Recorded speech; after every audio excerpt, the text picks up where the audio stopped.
Now, I'm sure you've heard the phrase, browse the internet. And that can have many definitions and examples. It can mean reading multiple newspapers and magazines all on one device. It can also mean shopping at multiple stores from your living room couch. Or it can mean helping your grandson find the research documents that he needs for the school essay he's supposed to write.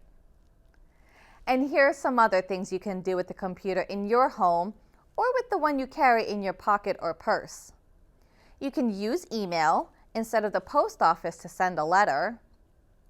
You can manage your finances by keeping a filing cabinet's worth of information inside your bank's computer application, also called an app.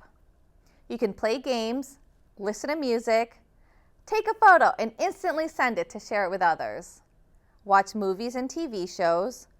Most importantly, you can stay in better touch with your friends and family via social media such as Facebook and video chats like Skype and Zoom. You can even attend Township Council meetings. We plan to go through many of these different examples later in this series. Some of our future programs will focus on a specific type of technology. Some others will offer broader overviews. But first, it's important for you to learn more about connecting to the internet so you can have access to the news, shopping, TV shows, emails, and so much more. Some people think that Wi-Fi and internet are the same thing, but they're actually not. Think of it this way. The internet is the language, and Wi-Fi is the signal that sends this language to your devices. Or maybe you can think about it the same way your TV needs cable, satellite, or antenna to watch programs. In your home, you can have different types of internet connections: Wi-Fi, Ethernet, or the slowly fading dial-up technology. Which type you need depends on the types of the devices you have. A desktop computer will work with any of these internet options, but portable devices like the laptop and tablet work with the Wi-Fi network. To access the internet in your home, you'll need a modem and sometimes a router. If you're going to subscribe to a cable provider like Optimum or Verizon for internet, most likely they'll send technicians to install these devices for you. And it's important that you know how to determine these devices and whether they're on and operating as they should be. It may seem obvious, I know, but a common mistake is trying to connect to the internet and not making sure that the source of the internet is on, especially if a power outage happened or a service interruption has occurred. The router and/or modem need to be properly plugged in to both an electrical outlet and your cable or phone line.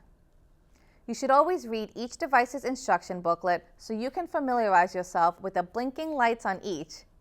Those lights are the visual clue to whether you are having connectivity problems. And if you want to connect to multiple devices, you can create a wireless home network or Wi-Fi. And when we take our phones or tablets and laptops outside of the house, we need to understand that our home Wi-Fi stays at home. A different Wi-Fi source will be needed. And sometimes those Wi-Fi networks are free and open to all users, such as when you're at a public library or a coffee shop. Other times, like when you're visiting a friend's home, you'll need to know their username and password to connect to their private network.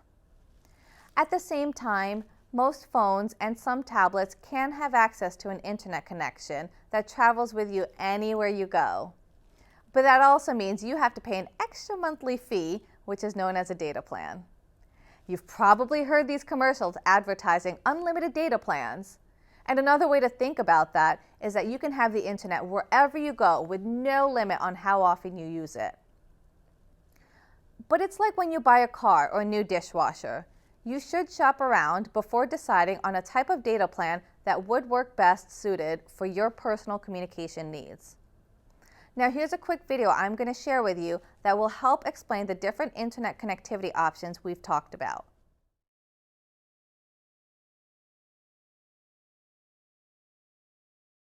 There are lots of reasons to set up a home internet connection. For example, you'll have access to email, news, shopping, TV shows, and much more. And once you have a working internet connection, you can create a wireless home network, which will let your whole family connect their computers, smartphones, and other internet-ready devices. Let's look at a few different types of internet connections that you can have. Dial-up connects to your phone line. It's usually much slower than other types of internet connections, but in some areas it may be the only option available. Generally, DSL and cable are better options. DSL plugs into your phone line, and cable uses your cable TV connection. These are both known as broadband internet connections because they offer much faster speeds than dial-up. This makes it easier to watch videos, play games, or browse the web. Fiber is the fastest type of broadband currently available. Using fiber optic cables, it can provide speeds that exceed even DSL or cable. However, it may not be available where you live, and it tends to be more expensive. Cellular is sold under a few different names, including 4G, LTE, and 5G. They're types of wireless internet connections often used by smartphones, but you can also get these types of connections for your home. Depending on where you live, a cellular connection may be a good broadband alternative. No matter what kind of internet service you choose, you'll need to purchase it from an internet service provider, or ISP. Chances are you can buy internet service from your phone or cable company, or you may want to shop around for a better price. Your ISP will guide you through the entire process of connecting to the internet. They will usually need to send a technician to your home to turn on your connection. Your ISP may also give you a modem and set it up for you. But if you prefer, you can buy a modem from a computer store and use the included instructions to set it up yourself. These instructions will vary, but the basic idea is that you'll connect the modem to your phone jack or cable TV connection, and then connect your computer to the modem using an Ethernet cable. Once you have everything set up, you can open your web browser and begin using the internet. If you want to connect several devices to the internet, you can create a wireless home network, also known as a Wi-Fi network. To do this, you'll need a wireless router, which takes the internet connection from your modem and broadcasts it throughout your home. Your modem may already have a wireless router built in, so you may not need to buy one.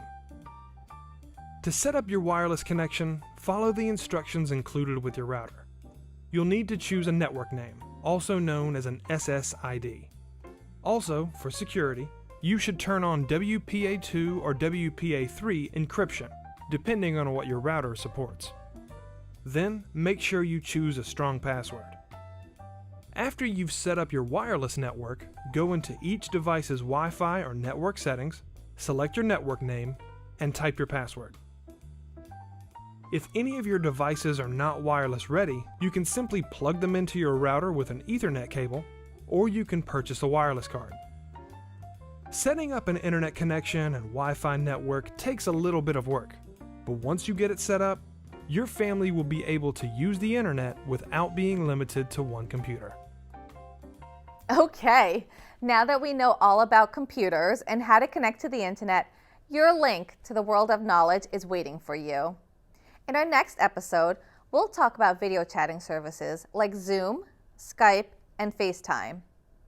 And while many of us are practicing physical distancing, that doesn't mean we need to be alone socially.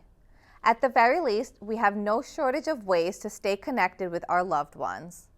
And on that note, thank you so much for connecting with me here today. I know I had fun, and I look forward to helping you navigate technology by opening new digital doors. My name is EJ Vizzi, and I wish you well. Bye now.